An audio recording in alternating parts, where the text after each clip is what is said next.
വൈദികരും മനുഷ്യരാണ്. സിസ്റ്റർ ജീവ ജോസ് UMI. ഓഗസ്റ്റ് മാസത്തിലെ സവിശേഷതകൾ ഏറെയാണ്. ക്രൈസ്തവരായ നമ്മെ സംബന്ധിച്ചിടത്തോളം ജീവിതത്തിൻ്റെ തുടക്കം മുതൽ ഒടുക്കം വരെ നാം അറിഞ്ഞോ അറിയാതെയോ കടപ്പെട്ടവരാണ് വൈദികർ. സഭയിൽ ഒരുവൻ അംഗമാകുമ്പോഴും ജീവിത ബലിയാത്ര അവസാനിക്കുമ്പോഴും ശിരസിൽ തീർത്ഥം തളിക്കുന്നവരാണ് വൈദികർ. അനുഗ്രഹത്തിൻ്റെ കരങ്ങൾ നമുക്ക് നേരെ ഉയർത്തുന്നവർ. ആരാണ് വൈദികർ? മലാക്കി പ്രവാചകൻ പറയുന്ന വചനത്തെ ഞാൻ ഏറെ ഇഷ്ടപ്പെടുന്നു. അവൻ അത്യുന്നതനായ ദൈവത്തിൻ്റെ ദൂതനാണ്. മലാക്കി 2:7. ഉന്നതമായ നിയോഗത്തിനു വേണ്ടി തന്നെ തീരെഴുതി നൽകിയവരാണ് വൈദികർ. സുവിശേഷ പ്രഘോഷണത്തിലും കൂദാശകളുടെ ശുശ്രൂഷകളിലും മെത്രാൻ്റെ സഹപ്രവർത്തകർ. മറ്റു വൈദികരുമായുള്ള സംസർഗത്തിൽ ശുശ്രൂഷ നിർവഹിക്കുന്നവർ.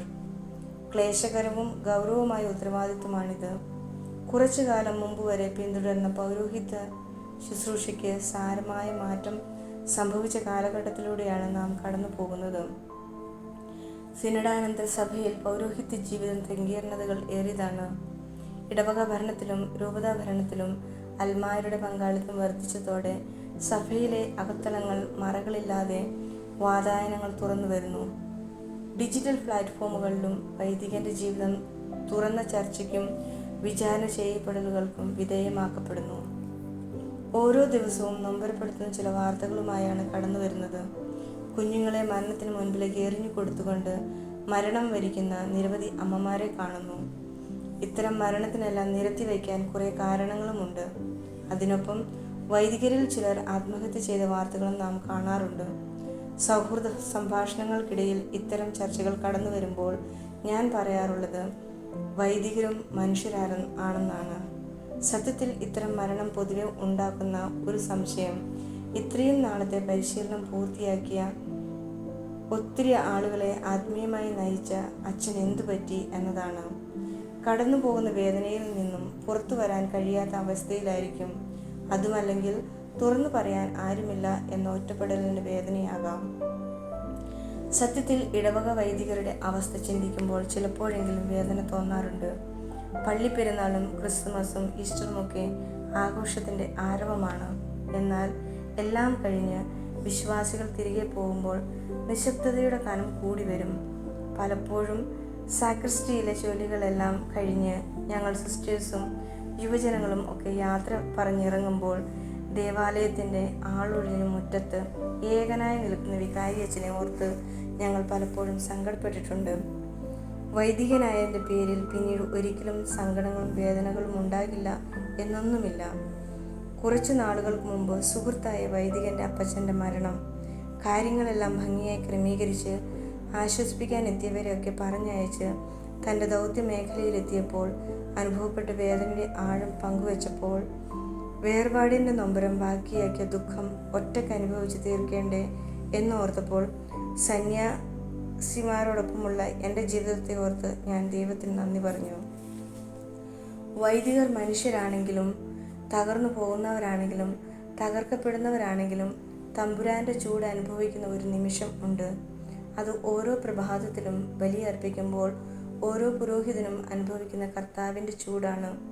തൻ്റെ ജീവിതവും സ്വപ്നങ്ങളും സൗഭാഗ്യങ്ങളും ക്രിസ്തുവിനായി മാറ്റിവെക്കപ്പെടുമ്പോൾ അവൻ്റേത് മാത്രമായി ജീവിക്കുമ്പോൾ സഭ എന്ന ക്രിസ്തു ശരീരത്തെ പണിതുയർത്താൻ വേണ്ടി സ്വയം ഇല്ലാതാകുമ്പോൾ വിളിച്ചവൻ ബലിയർപ്പകനെ ചേർത്ത് പിടിക്കും. ഈ ചേർത്ത് പിടിക്കലിൻ്റെ ആഘോഷമാണ് യഥാർത്ഥത്തിൽ പൗരോഹിത്യം. 3-4 വർഷം ഒരു ഇടവകയിൽ സേവനം ചെയ്യുന്ന വൈദികൻ തൻ്റെ കഴിവും ആരോഗ്യവും സകലവിധ സന്തോഷങ്ങളും ഉപയോഗിച്ച് പണിതുയർത്തുന്നത് വലിയ ദേവാലയം ഒന്നുമായിരിക്കണമെന്നില്ല. മറിച്ച് തന്നെ ബലമേൽപ്പിച്ചിരിക്കുന്ന ദൈവജനത്തെ അറിയാനും ഉൾക്കൊള്ളാനും അവരോടൊപ്പം ആയിരിക്കാനും സാധിച്ചാൽ ജനം മരണത്തോളം ആ വൈദികനെ ഓർക്കും. നന്നായി സ്നേഹിക്കാനും നന്നായി ക്ഷമിക്കാനും കഴിയുന്ന ഏതൊരു വൈദികനും ഇടവകക്കാരുടെ ഹൃദയത്തിൽ എന്നും ഇടം പിടിക്കും. അധ്വാനം കൊണ്ട് മുറിയപ്പെടുന്ന വൈദികരെയും ഞാൻ കണ്ടിട്ടുണ്ട്. ജനത്തോടൊപ്പം ചിലപ്പോൾ അവർ സങ്കല്പിക്കുന്നതും അപ്പുറത്തേക്ക് സേവനം ചെയ്യുമ്പോൾ കാലാകാലമായി വൈദികൻ്റെ ഓർമ്മ അവിടെ തെളിഞ്ഞു നിൽക്കും എന്നതിൽ സംശയമില്ല. യുവജനങ്ങളെയും അൾത്താര ബാലന്മാരെയും വൈദികർ ചേർത്ത് പിടിച്ചാൽ ഒരു പരിധിവരെ ആ കുഞ്ഞുങ്ങൾ ഒന്നും ക്രിസ്തുവല്ലാതെ മറ്റൊരു ലഹരിക്കും അടിമകളാവില്ല. ഇടവകയിൽ രോഗികളായി കഴിയുന്നവരെ സന്ദർശിക്കുന്നതും വാർദ്ധക്യത്തിൻ്റെ ഒറ്റപ്പെടൽ അനുഭവിക്കുന്നവർക്ക് ദിവ്യകാരുണ്യ അനുഭവം നൽകുന്നതിലൂടെയും ഒക്കെ വൈദികൻ എല്ലാവരുടെയും പ്രിയപ്പെട്ടവനാകുന്നു.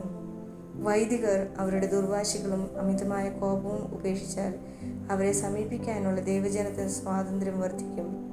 പൗരോഹിത്യം ഒരു പദവിയല്ല, അത് കൂടെ ആയിരിക്കലാണ് എന്ന ബോധ്യം സമൂഹത്തിന് പ്രദാനം ചെയ്യും.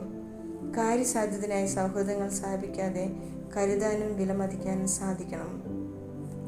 നിങ്ങളുടെ ജോലി എന്തു തന്നെയായിരുന്നാലും മനുഷ്യനെയല്ല ദൈവത്തെ സേവിക്കുന്നത് പോലെ ഹൃദയ പരമാർത്ഥതയോടെ ചെയ്യുവിൻ. നിങ്ങൾക്ക് പ്രതിഫലമായി കർത്താവിൽ നിന്ന് അവകാശം ലഭിക്കുമെന്ന് അറിഞ്ഞുകൊള്ളുവിൻ.